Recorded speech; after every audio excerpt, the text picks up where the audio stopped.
Hello everyone welcome to my channel. हामीले योभन्दा पहिलाको भिडियोमा चाहिँ राउटिङको बारेमा हेऱ्यौँ, तर त्यसमा चाहिँ सबै चिज कभर गर्न सकेको थिएन किनभने भिडियो एकदम लामो भइसकेको थियो। त्यही भएर बाँकी जे छ त्यो चाहिँ हामी यो भिडियोमा कभर गर्नेछौँ। र फर्स्ट अफ अल हेरौँ हामी नेम्ड राउट्सको बारेमा। अनि अस्ति नै जहाँ इन्ड भएको थियो त्यहीँदेखि स्टार्ट हुन्छ यो भिडियो चाहिँ। नेम्ड राउट्स भनेको चाहिँ कुनै पनि राउटलाई चाहिँ हामीले एउटा नेम दिन सक्छौँ के। अनि पछि त्यो राउट हामीलाई कुनै पनि ठाउँमा चाहियो भने चाहिँ हामीले त्यो नेमलाई चाहिँ कल गर्न सक्छौँ इन्स्टेड अफ राउट। अब लेट्स से अब यो कन्ट्याक्ट अस पेज हामीले कहीँनिर लेख्नु पर्यो भने लेट्स चाहिँ हामीले नेम लेख्यौँ है त, कन्ट्याक्ट अस भनेर यहाँनिर हामीले कन्ट्याक्ट अस लेख्न सक्छौँ। हामीले कन्ट्याक्ट मात्र पनि लेख्न सक्छौँ, त्यो हामीलाई जे मन लाग्यो त्यही लेख्ने हो। कन्ट्याक्ट ड्यास असै लेखेँ है त मैले। अब यो गऱ्यो भने चाहिँ के फाइदा हुन्छ भन्दाखेरि अब हामीले यो नाम युज गरेर चाहिँ यो राउटलाई डिफाइन गर्न सक्छौँ। अब हेरौँ, अब यसलाई चाहिँ यही चिजमा हेर्न सकिएन होइन। अब यसलाई चाहिँ हामीले यहाँ यो चिजमा हेरौँ न त एकचोटि है त, रिटर्न। अब यसलाई चाहिँ कसरी एक्सेस गर्न सकिन्छ भन्दाखेरि हामीले राउट अनि यो नेम दिन मिल्छ क्या, कन्ट्याक्ट अस भनेर।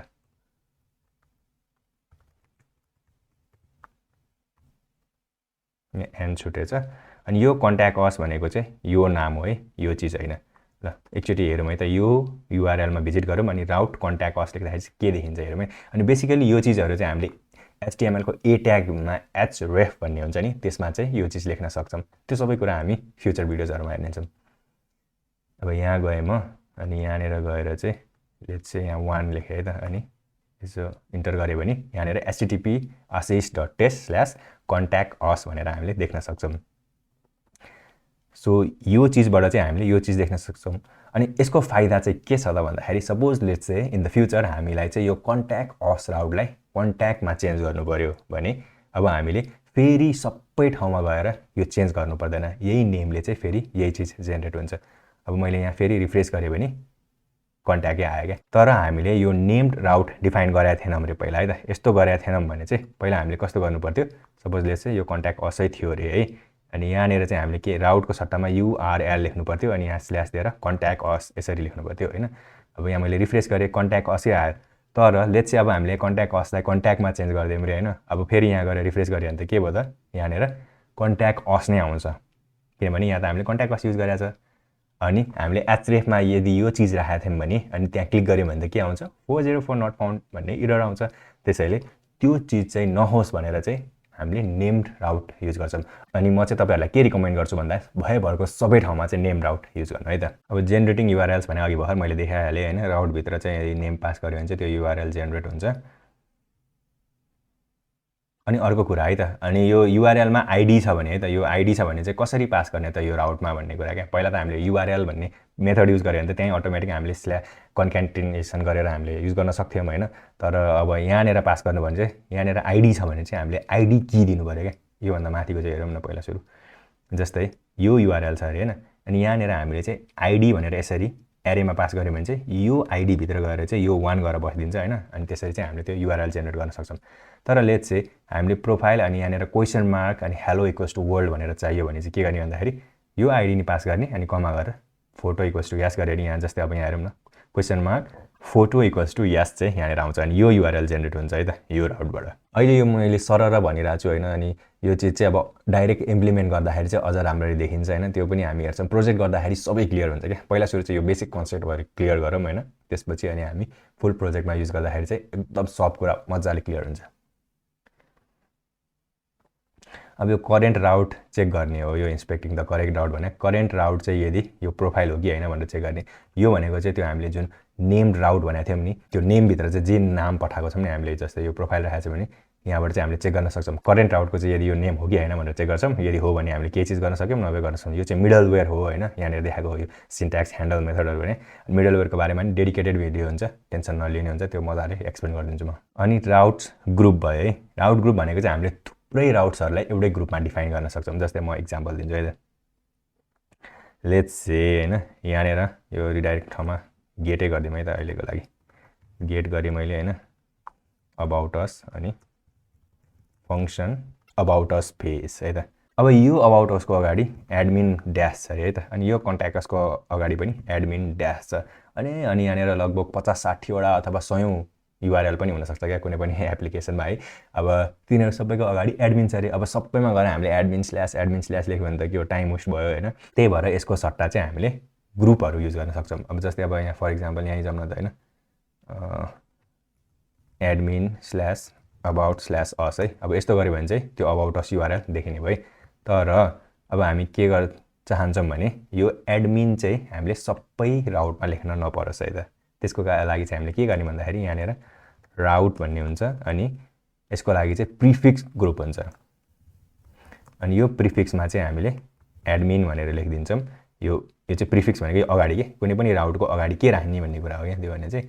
अनि त्यसपछि एउटा एरो दिएर ग्रुप भन्ने फङ्सन हुन्छ।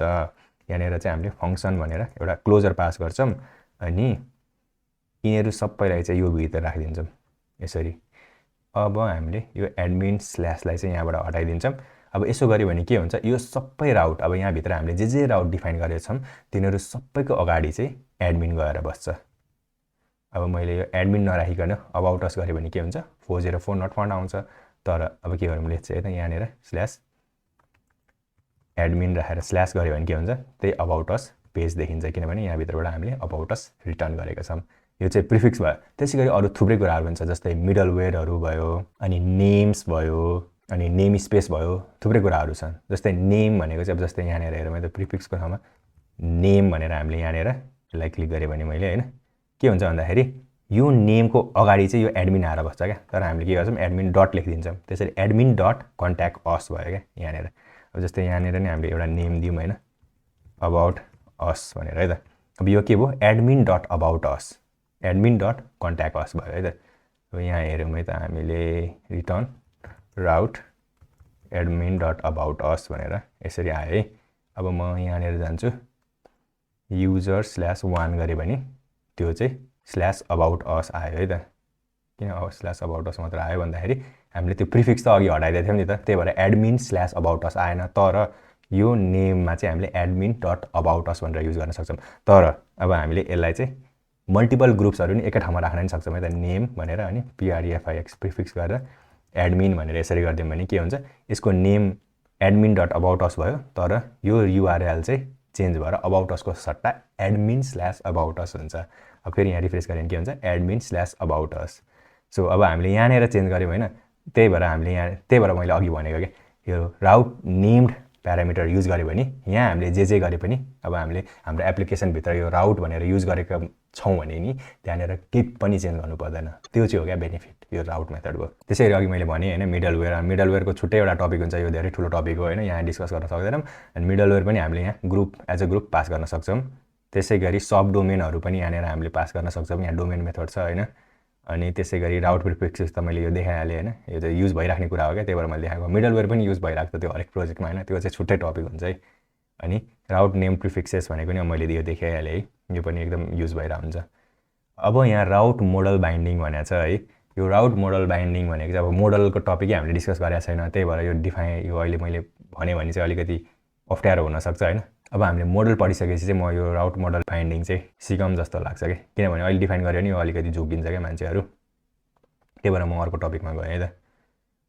अब यो पनि भयो होइन। अनि अर्को के छ त टपिक, एक्सप्लिसिट बाइन्डिङ पनि त्यही राउट मोडल बाइन्डिङमै पर्छ। म मोडलको टपिक सिधाएपछि यसमा फेरि आउँछु म।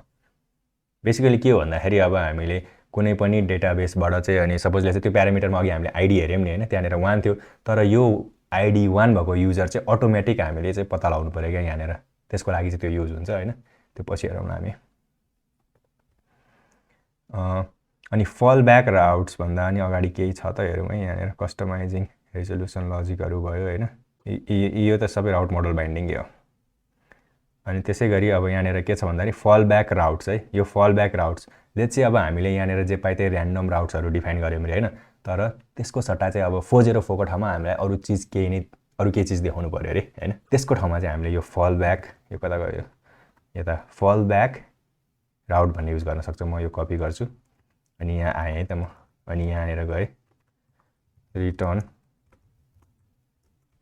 फल ब्याक राउट। अनि यहाँ गएर अब सपोज मैले यहाँनिर ऱ्यान्डम चिजहरू लेखिदिएँ भने के हुन्छ, यहाँ फल ब्याक राउटभित्र गयो है त। तर मैले अघि यो कमेन्ट गरिदिएँ भने चाहिँ के हुन्छ त भन्दाखेरि 404 नट फाउन्ड पेज देखिन्छ।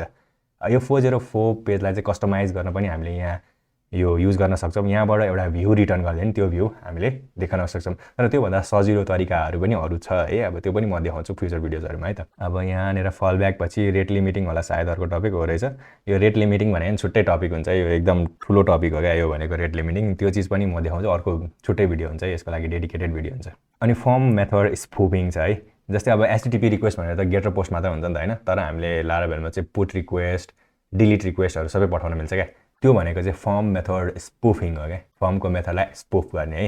अनि त्यसलाई चाहिँ हामीले कसरी एक्म्प्लिस गर्छौँ भन्दाखेरि यो भनेर एउटा हिडन प्यारामिटर पास गर्छौँ, अनि त्यसमा चाहिँ एज अ भ्यालुमा पुट पास गर्छौँ, कि चाहिँ यो हुनुपर्छ। अनि त्यसै गरी सिएसआरएफ टोकन त अघि मैले भनिहालेँ फर्स्टमै होइन, क्रस साइट रिक्वेस्ट फर्जरी हो। म यो लिङ्क पनि यहाँ डिस्क्रिप्सनमा हालिदिन्छु, तपाईँहरूले यो हेर्न सक्नुहुन्छ है। यसरी यो रिलेटेड सबै चिज हुन्छ। अनि यहाँ क्लिक गऱ्यो भने विकी पेजमा जान्छ, विकिपिडियामा, त्यहाँ गएर नि मजाले त्यसको बारेमा हेर्न सक्नुहुन्छ। त्यो अघि मैले भनिहालेँ त्यो के हो भनेर। अनि यो चिजहरू चाहिँ त्यही अब पुट रिक्वेस्ट डिलिट रिक्वेस्टहरू फर्मबाट सेन्ड गर्नको लागि युज हुन्छ, त्यो पनि हामी अवश्य पनि प्रोजेक्ट गर्दाखेरि हेरिहाल्छौँ। यो बेसिक्स राउटिङ हेर्दाखेरि यो हेरिराख्नु पर्दैन अहिले। त्यसै गरी अब के छ, एक्सेसिङ द करेन्ट राउट त अब हामीले यहाँ हेर्न सकिहाल्छौँ होइन। यो राउट करेन्टले चाहिँ अब करेन्ट राउट इन्स्ट्यान्स दिन्छ है, यो कुनै अब्जेक्टै पास गर्छ, त्यसमा हामीले त्यो अब्जेक्ट एक्सेस गर्न सक्छौँ। अनि करेन्ट राउट नेमले चाहिँ के गर्छ भन्दाखेरि ए ल यो हेरौँ न त हामी होइन, करेन्ट राउटको नेम दिन्छ क्या यसले। अब यहाँनिर चाहिँ मैले यस्तो गरेर इन्टर गरेँ भने यहाँनिर अबाउट असमा जाउँ है त, यहाँनिर अनि रिफ्रेस गरेँ भने एडमिन डट अबाउट अस यहाँ देख्न सक्छौँ। करेन्ट राउटको एक्चुअली नेम चाहिँ के हो भनेर यसले दिन्छ। त्यसै गरी अब यहाँ हेर्न सक्छौँ करेन्ट राउट एक्सन भने चाहिँ यो राउटको एक्सन के हो त भनेर। अब यदि कन्ट्रोलर छ भने त्यो कन्ट्रोलर पनि देखाउँछ होइन, तर अब हामीले यहाँ क्लोजर पास गरेका छौँ। अब हेरौँ त यहाँ के देखिन्छ भनेर, यहाँ जान्छु म, अनि यहाँनिर चाहिँ करेन्ट एक्सनमा चाहिँ के देखाउँदो रहेछ हेरौँ है त। यहाँनिर चाहिँ क्लोजर दिन्छ होला सायद, यहाँ केही पनि आएन है त। अब एकचोटि यसलाई डिडी गरेर हेरौँ। डिडी भनेको चाहिँ एउटा डिबगिङ हेल्पर मेथड हो लाराभेलको, यो युज गरेर चाहिँ जे चिज हामीले रिटर्न गर्दा देखिँदैनौँ नि कति कुराहरू, त्यो चाहिँ यहाँ देखिन्छ क्या। अब यहाँनिर हेऱ्यौँ भने यो नल भयो क्या, यो करेन्ट राउट एक्सन चाहिँ नल भयो, किनभने यो चाहिँ क्लोजर हो होइन, त्यही भएर यसमा नल देखाउँछ। अब यदि कुनै पनि कन्ट्रोलर भएको भए त्यो कन्ट्रोलरको एक्सन देखाउँथ्यो क्या यहाँनिर है। ल त्यो चिज भयो होइन, अब सायद सक्यो जस्तो लाग्छ है मलाई। क्रस ओरिजिन रिसोर्स सेयरिङ, यो क्युआरएस भनेको चाहिँ के भन्दाखेरि अब हाम्रो वेबसाइटको युआरएल चाहिँ अर्को कुनै वेबसाइटले युज गर्नु पऱ्यो भने है, उनीहरूलाई एक्सेस दिने कि नदिने भन्ने कुरा भयो क्या। हाम्रै डोमेनबाट मात्र एक्सेस गर्ने अथवा उनीहरूको डोमेनबाट नि उनीहरूले एक्सेस गर्न मिल्छ भनेर त्यो चिज भयो। यो पनि अलिक ठुलै टपिक हुन्छ, यसमा मैले एक्सप्लेन गरेँ भने अझ ठुलो हुन्छ क्या यो चिज चाहिँ होइन। त्यही भएर यो एउटा क्युआरएस भन्ने कन्फिग फाइल पनि हुन्छ है, config/course भन्ने हुन्छ। यहाँनिर चाहिँ अब हामीले डिफाइन गर्न मिल्छ क्या अलाउड ओरिजिन्स भनेर, कुन कुन ओरिजिनले चाहिँ अथवा कुन कुन डोमेनहरूले चाहिँ हाम्रो वेबसाइट चाहिँ एक्सेस गर्न मिल्छ, त्यो चाहिँ हामीले यहाँ डिफाइन गर्न मिल्छ। अनि कुन कुन मेथड चाहिँ एक्सेस गर्न दिने भन्ने यहाँ डिफाइन गर्न मिल्छ। हेडर्सहरू पनि डिफाइन गर्न मिल्छ है, त्यो सबै गर्न मिल्छ। यो चाहिँ अलिक ठुलै टपिक हो। यो चाहिँ बेसिकल्ली हामीले एपिआईहरू बनाउँदाखेरि एकदम युजफुल हुन्छ क्या। कुनै पनि एसपिएहरू हुन्छ नि, सिङ्गल पेज एप्लिकेसन, तिनीहरूले चाहिँ हाम्रो यो एपिआईहरू एक्सेस गर्न सक्छ सक्दैन भनेर यहाँनिर डिफाइन गर्न सक्छौँ हामीले। यो बोल्दा बोल्दा त मेरो घाँटी नै सुक्नु लागिसक्यो, सायद यो राउट चाहिँ सक्यो होला है, एकदमै लामो छ क्या। यो राउटको बारेमा एकदम धेरै कुराहरू छ, अब भन्दा यो कहिले पनि सकिँदैन क्या। एक्चुअली प्रोजेक्टमा इम्प्लिमेन्ट गऱ्यो भने चाहिँ यो बुझ्न सकिन्छ होइन, डिफाइन मात्र गऱ्यो भने चाहिँ अलिकति यो बुझ्नलाई गाह्रो त छैन, तर सजिलै छ होइन। तर इम्प्लिमेन्ट गऱ्यो भने चाहिँ अझ मजाले बुझिन्छ। म कुनै एउटा प्रोजेक्ट बनाएर देखाउँछु लास्टमा, यो सबै सकिसक्यो चाहिँ है त। अब यहाँ के भयो, राउट क्यासिङ भन्यो, PHP आर्टिसन राउट क्यास भन्ने एउटा कमान्ड छ होइन। यो कमान्ड रन गऱ्यो भने चाहिँ हामीले डिफाइन गरेको त्यो वेबमा डिफाइन गरेको छ नि त्यो सबै राउट्सहरू चाहिँ क्यास हुन्छ क्या बाई डिफल्ट। अब लाराभेलले हामीले यहाँ यो admin/about us भनेर कल गऱ्यो भने के गर्छ त यसले भन्दाखेरि यो web.php भन्ने फाइलमा जान्छ, अनि फेरि यहाँ सबै चेक गर्छ त्यो राउट प्रेजेन्ट छ कि छैन चेक गर्छ होइन। यहाँ पनि सबै चिज अब यसको यो के प्रिफिक्सहरू भयो सबै चिज चेक गर्छ, अनि यो धेरै चिजहरू चेक गर्नु पऱ्यो नि त। यो चेक गरेर अनि यहाँनिर यसले के रिटर्न गरेको छ लास्टमा त्यो रिटर्न गर्ने हो नि त यहाँनिर। तर हामीले क्यास गऱ्यौँ भने चाहिँ के हुन्छ भने यो सबै चिजलाई चाहिँ एउटा सिम्पल स्ट्रिङमा सेभ गरिदिन्छ क्या। अनि जसको कारणले गर्दाखेरि चाहिँ लाराभेलले एकदम फास्ट यो राउटहरू हामीले जे रिटर्न गरेका छौँ नि यो राउटबाट चाहिँ एक्सेस गर्न सक्छ। त्यसैले प्रोडक्सनमा कुनै पनि प्रोजेक्ट लाराभेल प्रोजेक्ट हामीले डिप्लोय गऱ्यौँ भने राउट क्यास चाहिँ गर्नैपर्छ। त्यसै गरी अरू चिजहरू पनि छ, जस्तै भ्यू क्यासहरू भयो, कन्फिग क्यास, थुप्रै छ, तिनीहरू पनि गर्नुपर्छ। त्यो चाहिँ अब हामी फ्युचर भिडियोजहरूमा हेर्नेछौँ। एकदम म बेसिकदेखि एडभान्सहरू सबै सिकाउने छु होइन। त्यही भएर चाहिँ यो मेरो भिडियोहरू हेर्दै जानु होला, लाइक गर्नु होला, किनभने लाइक गऱ्यो भने त अब अरूले थाहा पाउँछ नि त भिडियोहरू राम्रो छ भने। यदि मन पऱ्यो भने मात्र लाइक गर्नु है, मन परेन भने त त्यतिकै छोड्दै नि हुन्छ, डिसलाइक चाहिँ नगरौँ होइन। तर अब त अहिले त डिसलाइक गरे पनि देखिँदैन कसैले पनि है। यहाँनिर यो भयो होइन। अनि राउट क्लियर छ। सपोज लेट्स चाहिँ अब राउट क्यास गऱ्यो भने चाहिँ के हुन्छ भन्दाखेरि अब एकचोटि हामीले राउट क्यास गऱ्यो होइन, त्यसपछि अनि फेरि यहाँ हामीले कुनै नयाँ राउट डिफाइन गऱ्यो भने चाहिँ बाई डिफल्ट लाराभेलले अब यहाँ वेबमा आएर लिँदैन क्या, किनभने त्यो जुन चिज क्यासमा बसेको हुन्छ नि त्यो चाहिँ मैले फर्स्ट लाराभेलको यो फोल्डर स्ट्रक्चरमा नि भनेको थिएँ, त्यो कन्फिग भन्दा पनि यो माथि हुन्छ नि यहाँनिर बुटस्ट्र्यापको यहाँ क्यास हुन्छ नि यहाँभित्र गएर बस्छ क्या, अनि यहाँभित्र गएर हेर्छ क्या, यो वेबमा हेर्दैन। त्यही भएर चाहिँ अब कुनै पनि नयाँ राउट डिफाइन गऱ्यो भने चाहिँ त्यसले यो लाराभेलले थाहा पाउँदैन। त्यस कारणले गर्दाखेरि हामीले राउट क्लियर रन गर्नुपर्छ, अथवा राउट क्यास भनेर हामीले फेरि रन गऱ्यौँ भने क्लियर गर्छ अनि फेरि क्यास गर्छ। राउट क्यास फेरि रन गर्न पनि सक्छौँ अथवा राउट क्लियर पनि गर्न सक्छौँ। अब यो राउट क्यास चाहिँ हामीले डेभलपमेन्ट इन्भाइरोमेन्टमा गर्ने होइन है, किनभने अब झुकिन्छ क्या, अब कुनै राउट डिफाइन गरेको छ कि छैन भनेर झुक्की गर्छौँ। ओके ल, राउटको टपिक सक्यो बल्ल बल्ल है, आजको लागि यति नै। अब अरू चिजहरू चाहिँ अब नेक्स्ट भिडियोमा चाहिँ हामी के हेर्छौँ त, हेरौँ त यहाँनिर के छ अर्को मिडलवेयर रहेछ। मिडलवेयरको बारेमा नि हुनसक्छ नेक्स्ट भिडियो, अथवा मोडलको बारेमा नि हुनसक्छ। So I will see you in the next video. By.